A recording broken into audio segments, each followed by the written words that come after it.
dphog, I love this episode. It's about fashion portraiture, the genre, the emotions, the clothes, and a lot to do with the lighting and how to implement it. Enjoy it.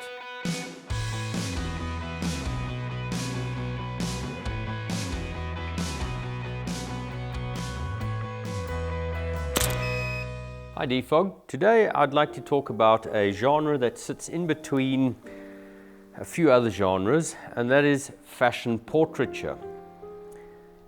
You might not be familiar with the term, but you sure as hell have heard about portraiture and about fashion. The combination of these two genres, portraiture and fashion, I think for me is a beautiful place to work. It's a very emotional space.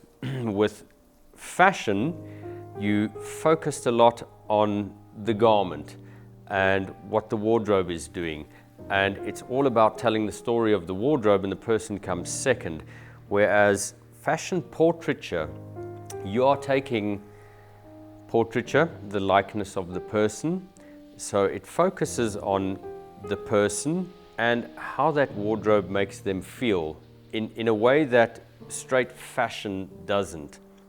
And it comes quite close to what a lot of you will be doing in terms of lookbook work. Lookbook is using a fashion model most of the time, but you are showing off that person's face and that person's body to sell them to a modeling agency or a potential client. Whereas fashion portraiture allows me to focus beautifully on the person and the emotions, and I think probably one of the best exponents of this genre would be someone like Peter Lindbergh, who's absolutely exquisite in the way he handles fashion portraiture. It's not a long drawn out shoot.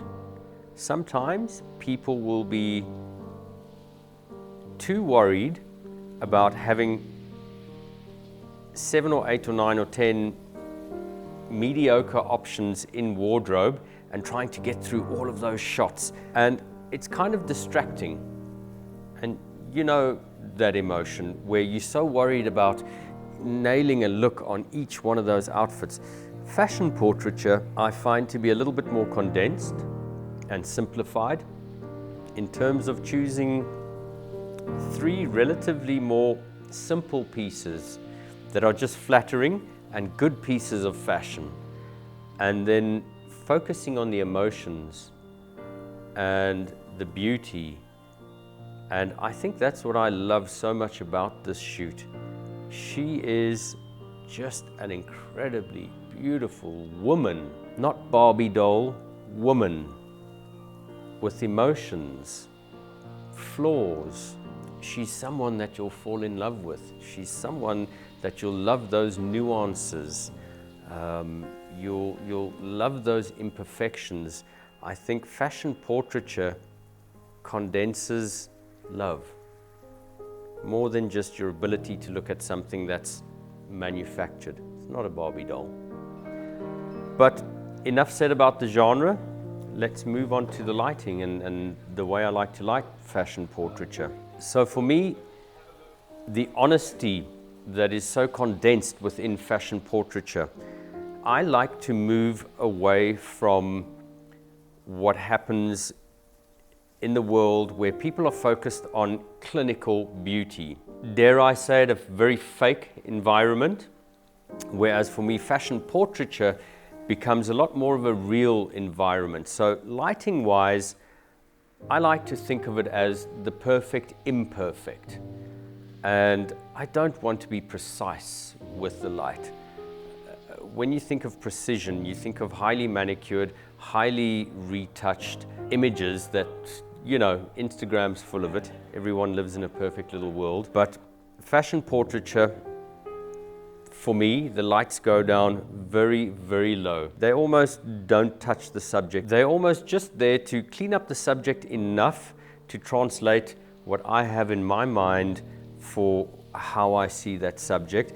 And what it does allow for is it allows for some natural light to filter in and bring in these imperfections into the shoot. So for me, it'll be with a small shaper, As you can see in this shoot, I'm using the 60x90 softbox with a grid on it. The other shaper that I used in the shoot was a beauty dish, also with a grid on it, which allows me to focus the light, and it allows me to build a little bit more contrast when I'm adding the grids onto the light.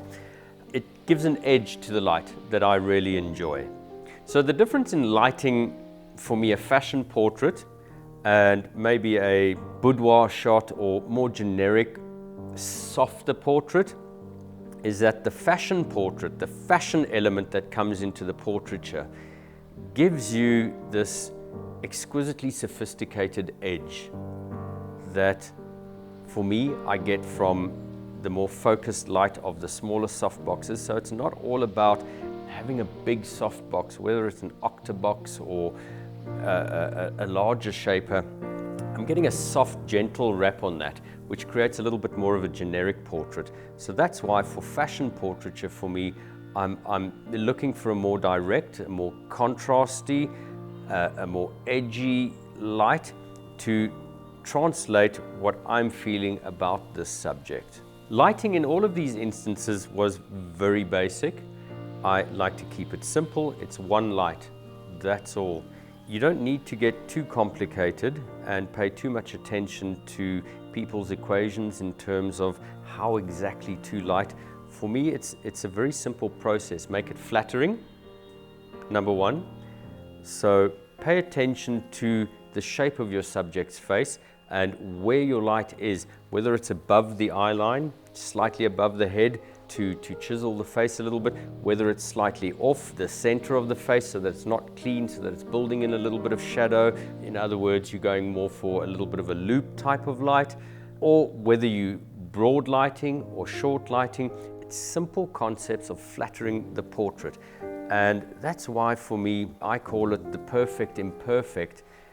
The amount of emotion that's condensed into the shot is simply exquisite, and it's so real and it's so tangible when I think of it in comparison to a very painfully technically correct lit Instagram portrait or Instagram fashion shot, if you want to call it that. I think this is a lot simpler, it's a lot more attainable. For any of you out there that are slightly uncomfortable about the results that you're getting from a strobe, because it's not always simple to see it, get your modeling light up full. Modeling light is crucial in a shoot. So get your modeling lights up, have a look at the face, pay attention to those few simple, they're not rules, but they're indicators. Get it above the eye line, above the head, the main source of your light. Have a look at how your modeling light is just shaping the shadows on the face. It's simple, it's beautiful. Focus on the emotions of the shoot rather than the technicalities of the light.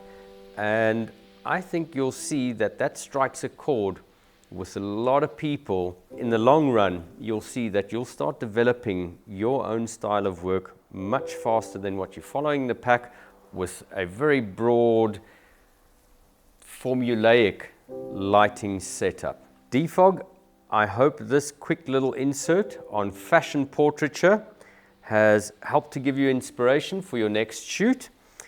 Other than that, dphog, remember, we try to upload as much as possible. Sometimes time doesn't allow, but we try to upload Classroom every Thursday. So send in 3 images and let us take a look at your work and see if we can help you iron out a few of the kinks that you have in your photography. Until then, subscribe and we'll see you next time.